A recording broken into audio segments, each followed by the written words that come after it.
2020. The year I almost didn't survive. Now, I know that sounds melodramatic, but as I sit alone in my room on Christmas night, December 25th, 2020, I'm shocked I'm still alive. The lockdown paired with my ever-declining mental health created a downward spiral into empty nothingness that words can barely even begin to describe. From the empty nights, the slowly drifting friendships, my crumbling mind, the ever-pressing social issues, and my failure to recognize that my destructive behavior would soon be the death of me, metaphorically, mentally, and almost physically. I struggled to remain free of self-harm and continue my sobriety. The world I thought I knew existed was shattered right before my eyes. There was no longer a high to chase, a person to love, or a reason to live. And as I lay in my bed at the end of the day, staring at the ceiling, surrounded by a room filled with deafening silence, I wonder, who am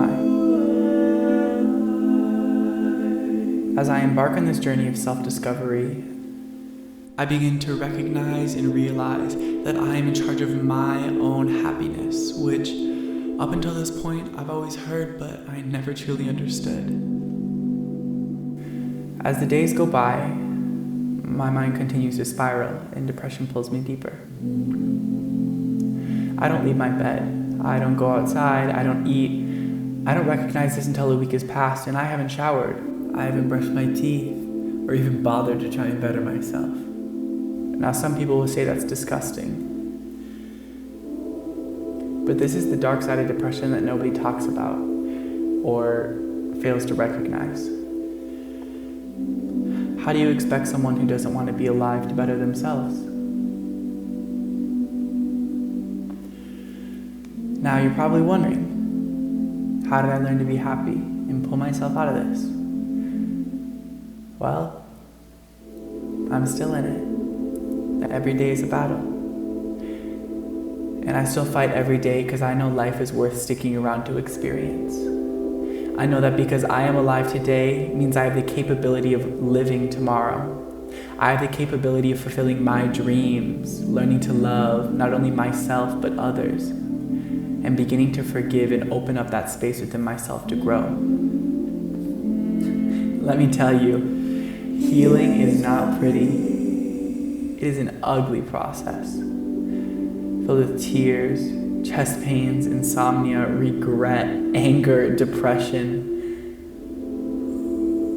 And some things take a long time to process. And that's okay. It's your journey, nobody else's. So take your time. Learn to breathe and recognize everything will be okay.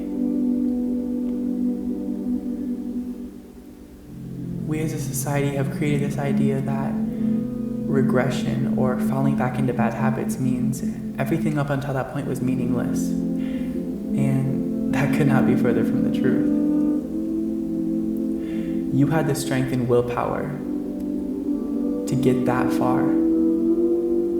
Applaud yourself for waking up every day and being alive, but also recognize your faults and learn to grow from them.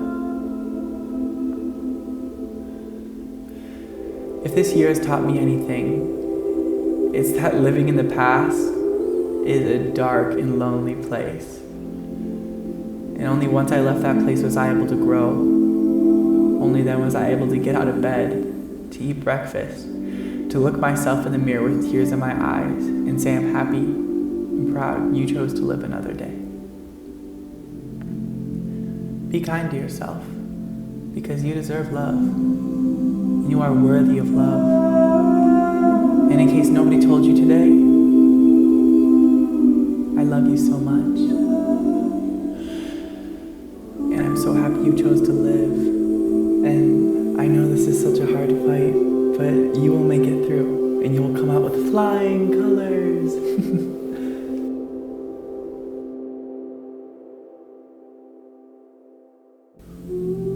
I understand that some days will be worse than others, and on those days, take it minute by minute. second by second, whatever you need to get by. Because I promise you, once you see your light of a clear blue morning, you will be happy you stayed long enough to see it.